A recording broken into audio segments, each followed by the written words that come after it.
नमस्कार, हम अंकिता और आप देखना शुरू कर चुके हैं युगांतर 24 का विशेष कार्यक्रम क्रांतिकारी। आज का कार्यक्रम विशेष और भी इसलिए है क्योंकि आज हम जिस क्रांतिकारी के बारे में बात करेंगे, शब्द तो बहुत खराब लगता है कहने में, पर कहीं ना कहीं आज हम बात करेंगे एक अभागे क्रांतिकारी के बारे में। अभागा कहने में तो बुरा था, परंतु वास्तविकता यह है कि अभागे वो नहीं, अभागे हम थे जो उन्हें वो सम्मान नहीं दे पाए आज तक जो उन्हें मिलना चाहिए। हम बात करेंगे एक ऐसे क्रांतिकारी के बारे में जिसे आज़ादी के बाद भी अपना जीवन चलाने के लिए सिगरेट तक बेचना पड़ी, उसे टूरिस्ट गाइड की नौकरी करना पड़ी, उसे बस के परमिट के लिए परेशान होना पड़ा, उसे अपने जीवन को जीने के लिए शायद हर पल उसका जीवन उस गुलामी से भी ज़्यादा बदतर था। आज का कार्यक्रम इसलिए और भी विशेष है क्योंकि आज हमारे कार्यक्रम में उसी क्रांतिकारी की बेटी डॉक्टर भारती बागची भी हमारे बीच में होंगी और उनका कहा हुआ एक एक शब्द हमारे लिए अविस्मरणीय होगा। तो आइए देखना शुरू करते हैं बटुकेश्वर दत्त की जीवन यात्रा। मेरे जज्बातों से इस कदर वाकिफ है मेरी कलम, मैं इश्क भी लिखना चाहूँ तो इनकलाब लिख जाता है। वाह भगत, क्या खूब कहा तुमने। अरे आइए पंडित जी, बैठिए। बैठने का वक्त नहीं रहा भगत। क्यों, अब क्या किया इन गोरों ने? तुम तो जानते ही हो ये अंग्रेजी हुकूमत हमारी आवाज को दबाने के लिए 2 बिल लेकर आई है, एक पब्लिक सेफ्टी बिल और दूसरा ट्रेड यूनियन डिस्प्यूट बिल। तो हम ऐसे शांत तो बैठ नहीं सकते पंडित जी, हमें कुछ तो करना होगा। यदि इन गोरों ने बिल पास करा दिया तो इस बार हम करेंगे क्या? क्यों ना इस बार हम बम फोड़े। वाह मेरे शेर, क्या खूब कहा तुमने। नहीं, वहाँ कई लोगों की जाने जा सकती है। मुट्ठी भर गोरे मरते हैं तो मर जाने दो। नहीं पंडित जी, हमारा उद्देश्य किसी की जान लेना नहीं है, हमारा उद्देश्य है सिर्फ सोई सरकार को जगाने का। हमें ऐसा बम बनाना चाहिए जिससे सिर्फ धमाका हो। वैसा धमाकेदार बम बनाएगा कौन? मैं बना सकता हूँ ऐसा बम पंडित जी। अरे बटुक, तुमने बम बनाना कहाँ से सीखा? मैं इस आजादी की लड़ाई में कूदने से पहले जतिन दादा से बम बनाना सीख लिया था। तो ठीक है, ये तय हुआ, बम फेंकने मैं जाऊंगा। नहीं भगत, पार्टी को तुम्हारी आवश्यकता है, मैं तुम्हें इसकी इजाजत नहीं देता। नहीं पंडित जी, ये बम फेंकने मुझे ही जाने दीजिए। अगर आज्ञा हो तो इस बार मैं जाऊँ पंडित जी। नहीं बटुकेश्वर, तुम अभी बहुत छोटे हो। पंडित जी, इस आजादी की लड़ाई में नल नील न बनकर पंडित जी, इस आजादी की लड़ाई में नल नील बनकर ना सही, एक गिलहरी बनकर तो मैं अपनी भूमिका निभा ही सकता हूँ। मुझसे ये मेरा हक मत छीनिए पंडित जी। तो ये तय रहा, असेंबली बम फोड़ने भगत और बटुकेश्वर तुम दोनों जाओगे।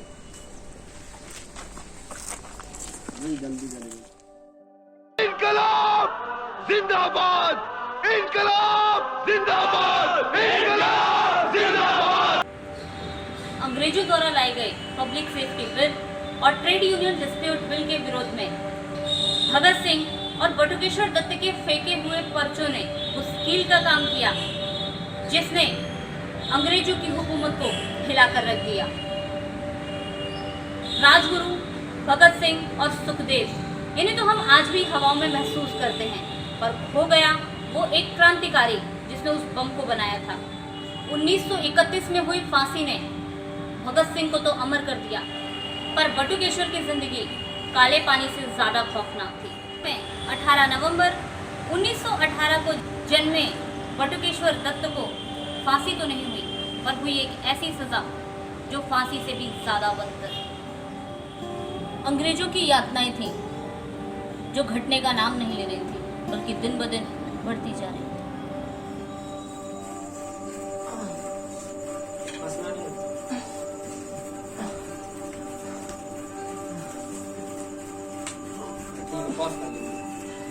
फांसी के पहले जेल में रहते हुए बटुकेश्वर दत्त ने अपने मित्र भगत सिंह को एक पत्र लिखा। प्रिय भाई भगत, मैं अपने आप को बहुत अपमानित महसूस कर रहा हूँ क्योंकि मुझे आजीवन कारावास की सजा हुई है और आप तीनों लोगों को भारत माता की गोद में सोने का मौका मिला है। आप लोगों को तो फांसी की सजा मिली है और मैं यहाँ रह गया। काश आप लोगों की तरह मुझे भी भारत माता की गोद में सोने का सौभाग्य प्राप्त होता। भारत माता की जय। तुम्हारा भाई बटुकेश्वर दत्त। और उसी पत्र के जवाब में भगत सिंह ने क्या लिखा, प्रिय भाई बटुकेश्वर दत्त, मुझे दंड सुना दिया गया है और फांसी का आदेश हुआ है। इन कोठरियों में फांसी की प्रतीक्षा करने वाले और कई कैदी हैं। ये लोग यही प्रार्थना कर रहे हैं कि किसी तरह फांसी से बच जाए, परंतु इनके बीच शायद मैं ही एक ऐसा आदमी हूँ जो बड़ी बेसब्री से उस दिन का इंतजार कर रहा हूँ जब मुझे अपने आदर्शों के लिए फांसी पर झूलने का सौभाग्य प्राप्त हो।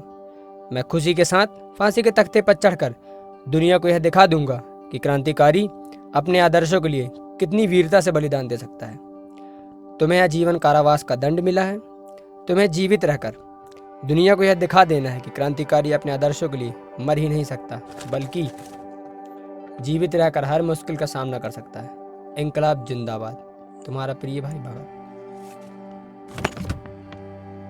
आखिर कितना तकलीफदेह होता होगा वो लम्हा जिसमें आपके मित्र सहयोगी भारत माँ की आन के लिए शहीद हो रहे हों और आप मजबूर हो उस सजा को भुगतने को जिससे लाख गुना अच्छी मौत होती।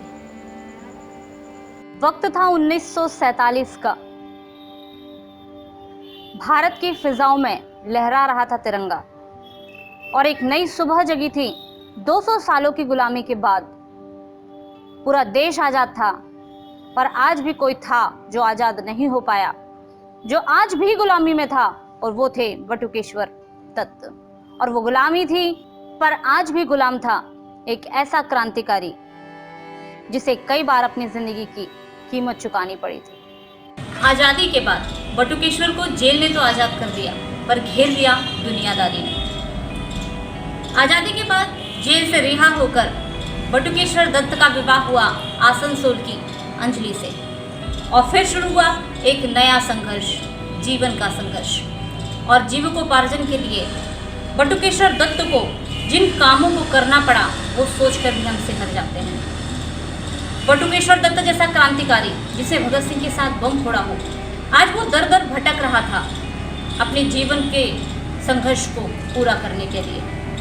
कभी वो सड़कों पर सिगरेट बेचते, कभी वो टूरिस्ट गाइड बनते, कभी उन्होंने बिस्किट और ब्रेड की फैक्ट्री खोली जो फेल होती, और जीवन का संघर्ष बढ़ता ही चला गया।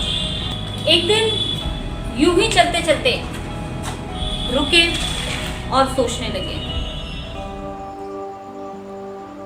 ये जो हवाओं में सुकून है वो परिणाम है शहीदों की एक एक सांस का। कितने ही क्रांतिकारियों ने अपना लहू बहा दिया भारत माँ के लिए। याद रहेगी जन्मों जन्मों तक ये दास्ताएं।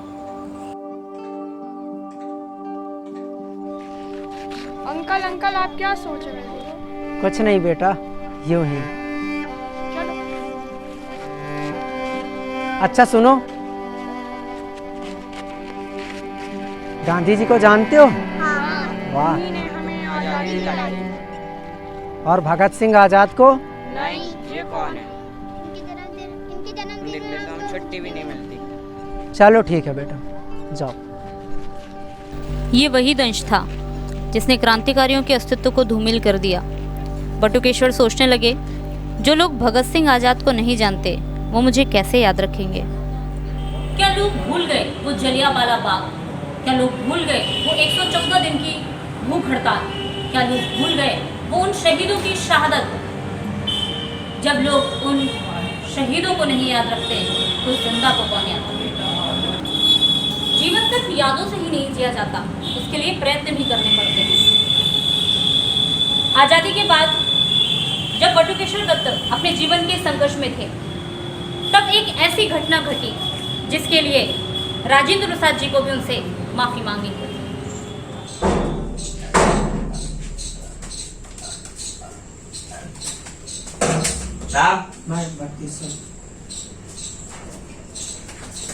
साहब कौनो क्रांतिकारी आया है।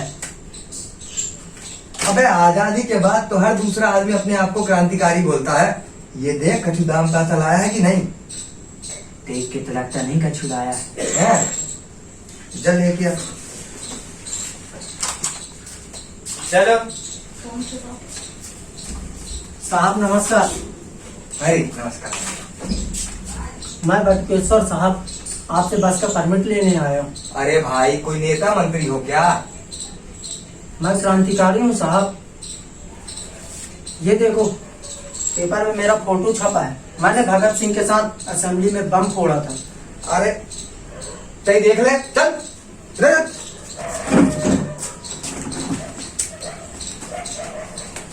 फोटो तो तुम्हारी ही लग रही है। अरे फोटो से कुछ नहीं होगा, कोई और सबूत हो तो बताओ। और बाकी हम सुने हैं कि जेल में बहुत कष्ट भोगे हो तुम लोग, हैं? खूब डंडे अंडे खाए हो, भूखे भी बहुत रहे हो। तो कछु किस्सा हिस्सा बताओ वहाँ का, एक आध तो का छोटू, एक आध तो किस्सा में बहुत बोरियत भी हो रही है। हाँ सुनाओ एक आध तो। पूरे 114 दिन साहब, पर मैं यहाँ किस्से सुनाने नहीं आया हूँ, काम की तलाश में आया हूँ ताकि गर्व से जी सकूं। जाने कहाँ से चले जाते हैं ऐसे लोग, उंगली कटा के शहीदों में नाम लिखाते हैं। बड़ा आया क्रांतिकारी बनने, बाहर करो उसको।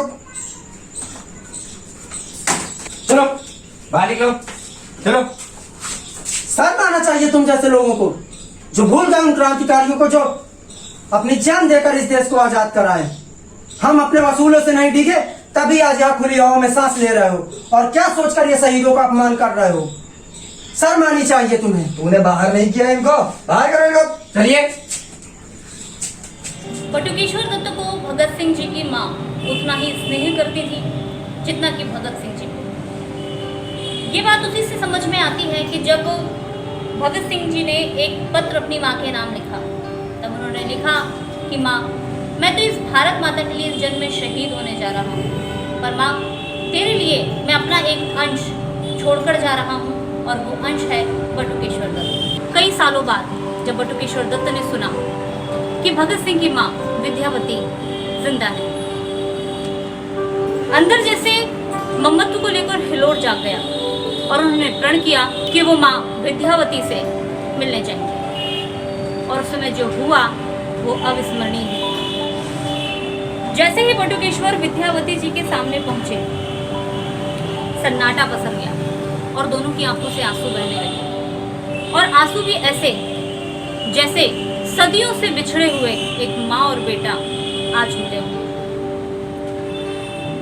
लोग बताते हैं जब बटुकेश्वर दत्त भगत सिंह की मां से मिले तो उनकी गोद में सर रखकर काफी समय तक सिसकते रहे।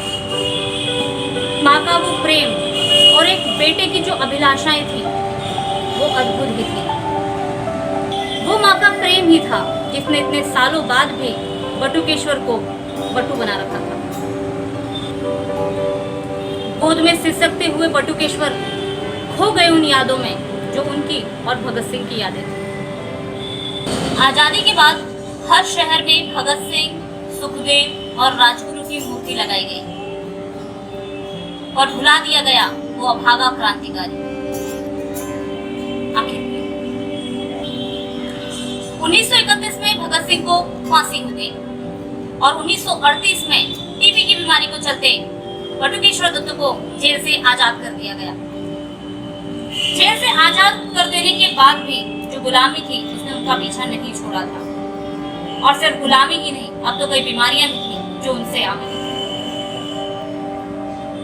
बटुकेश्वर को 1964 में गंभीर बीमारियों ने घेर लिया, और हुआ ये कि एक बार जब उन्हें उनकी बीमारी के इलाज के लिए बिहार अस्पताल में भर्ती कराया गया तो प्रशासन की तरफ से, चिकित्सालय की तरफ से किसी भी तरह की उन्हें सुख सुविधाएं मुहैया नहीं हुई।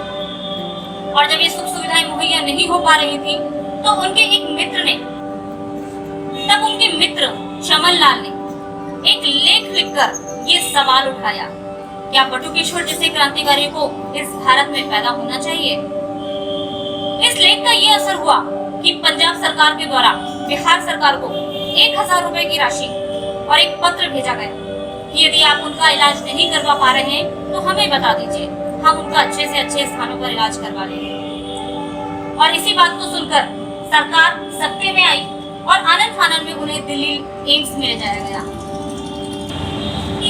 जब व्हील चेयर पर बटुकेश्वर दत्त को दिल्ली लेकर आया जा रहा था तो उनके मन में एक बात उठी, ये वही दिल्ली है जहां उन्होंने असेंबली पर बम फोड़ा था, और आज वो जिस स्थिति में है, जिस व्हील चेयर पर है, उन्हें उस तरह से वहां पर आना बिल्कुल भी स्वीकार नहीं था। दिल्ली एम्स में भर्ती होने के बाद सत्ता के गलियारों में जो हड़कंप मचा था, एक नेताजी उन्हें मिलने आए और उन्होंने कहा, क्या चाहते हैं? तब बटुकेश्वर ने जो जवाब दिया वो सिर्फ और सिर्फ बटुकेश्वर जी ही दे सकते हैं। नमस्कार। नमस्कार। हम आपके लिए कुछ करना चाहते हैं। आप क्या करेंगे नेताजी? यह इस देश का दुर्भाग्य है कि जो आपको मिलना चाहिए था वो आपको नहीं मिला, जिसके लिए हम शर्मिंदा हैं और क्षमा प्रार्थी हैं। ऐसा मत कहिए नेताजी। हमने जिस आजादी की, मुझे दुख इस बात का नहीं कि मेरी यह हालत है। मुझे दुख तो इस बात का है कि हमने जिस आजादी की कल्पना की थी, यह देश वह देश नहीं रहा। अमीर और अमीर होता जा रहा है, गरीब को कोई पूछने वाला नहीं रहा। यह क्या कह रहे हैं आप? इस देश की आजादी में आपका बहुत बड़ा योगदान है, जिसे यह देश कभी नहीं भुला पाएगा। देख लेना मंत्री जी, एक दिन ऐसा आएगा जब इस दुनिया से हमारा नाम और निशान तक मिटा दिया जाएगा। अगर ऐसी बात है तो मंत्री जी, मेरी आखिरी इच्छा यही रहेगी कि मेरे मरने के बाद मेरी समाधि को मेरे मित्रों भगत सिंह, राजगुरु और सुखदेव की समाधि के पास बना दी जाए। वहाँ पर मुझे 2 गज की जमीन दे दी जाए। यही मेरी आखिरी इच्छा है मंत्री जी जरूर। भगत, मैं आ रहा हूँ भगत, मैं आ रहा हूँ।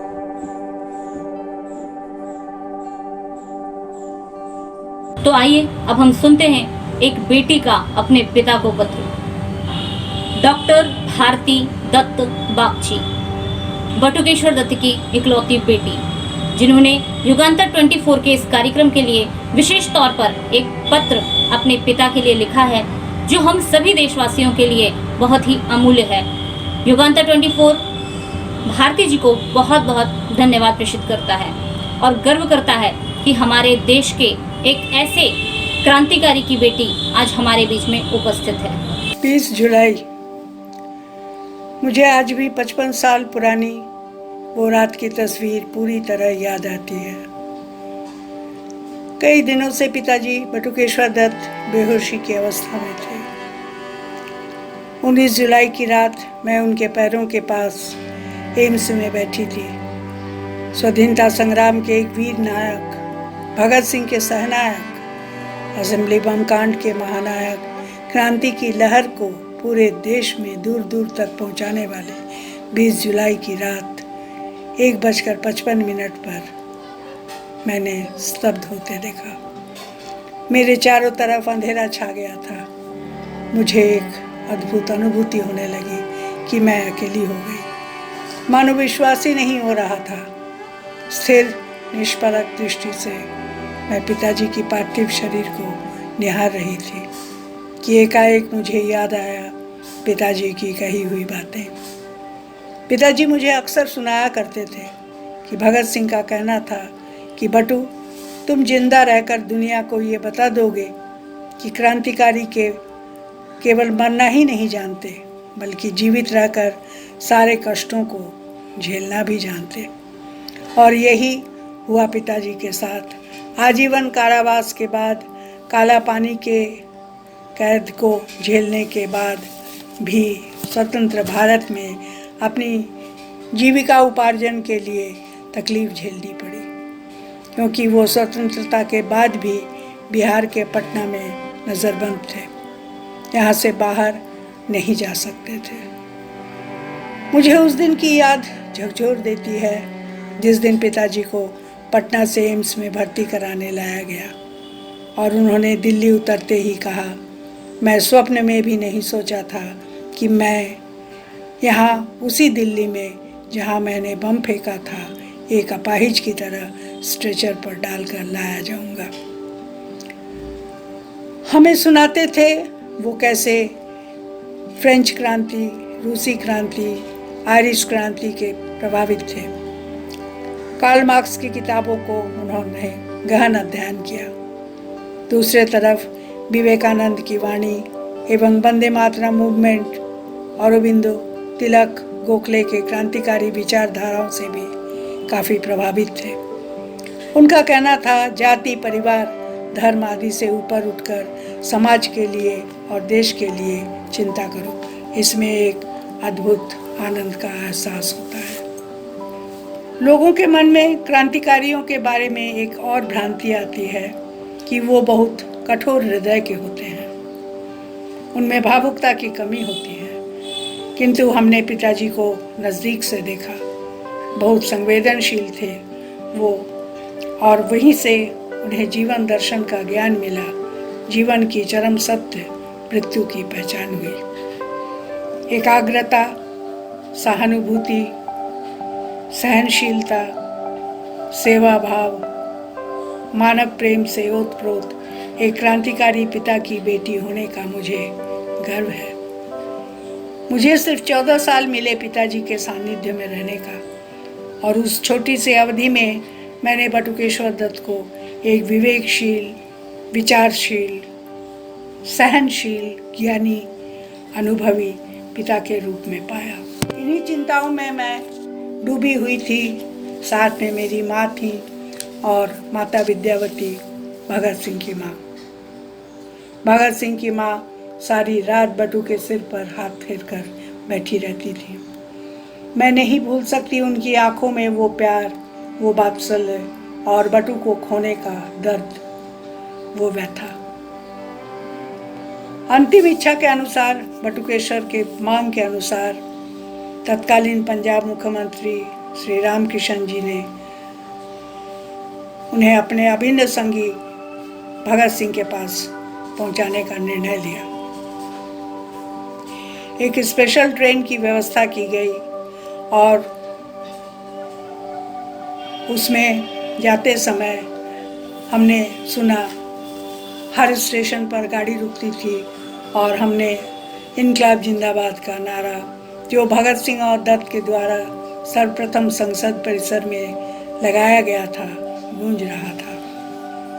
आज भी मैं जनता के उस ध्वनि को सुन सकती हूँ कानों से और अनुभव भी कर सकती हूँ हृदय से।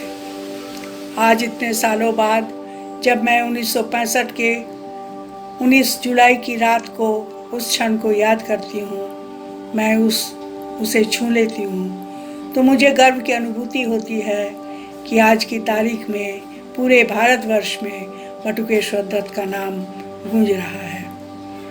आप भारतवासियों ने अपार प्यार दिया, अपार सम्मान दिया, आदर दिया। क्रांतिवीर बटुकेश्वर दत्त को याद कर हमें आपने जो भी प्यार दिया, जो भी आदर, सम्मान, स्नेह दिया, उसे मैं नहीं भूल सकती। उसे मैं सारे क्रांतिकारियों को और मेरे क्रांतिवीर पिता के संग्राम के लिए उन्हें समर्पित करती हूँ। जय हिंद। 15 अगस्त 26 जनवरी को बजने वाले गानों में हम याद करते हैं उन शहीदों को जिन्होंने शहादत हमारे देश के लिए दी, पर हमें नहीं भूलना चाहिए उन क्रांतिकारियों को जिनके खून और पसीने ने हमें आज़ादी दिलाई है। आज़ादी दिलाने वालों के कई नाम तो हमने सुने, कई उंगली कटाकर शहीदों में नाम लिखाने वाले भी हमने कई सुने, पर याद रखें उन शहीदों को जिनकी शहादत हमारे लिए जीवन बन गई, जो कभी डिगे नहीं अपने उसूलों से। यदि वो डिग गए होते तो आज हम आजाद नहीं होते। युगांतर 24 बटुकेश्वर दत्त जी के चरणों में शत नमन करता है और माफी चाहता है पूरे देशवासियों की तरफ से कि आपको जो सम्मान मिलना चाहिए था वो हम आपको नहीं दे पाए। हम शत नमन करते हैं बटुकेश्वर जी जैसे कई क्रांतिकारियों को। बहुत बहुत धन्यवाद। यदि आपको हमारा वीडियो पसंद आया है और आप देखना चाहते हैं ऐसे ही कई क्रांतिकारियों के बारे में, तो हमारे वीडियो को सब्सक्राइब कीजिए, बेल आइकन को दबाइए, जिससे सबसे पहले नोटिफिकेशन आपको प्राप्त हो सके। लाइक कीजिए, कमेंट कीजिए, शेयर कीजिए और कमेंट करके हमें बताइए कि आपको कैसा लगा और आप हमारे इस कार्यक्रम में और क्या नयापन देखना चाहते हैं। बहुत बहुत धन्यवाद।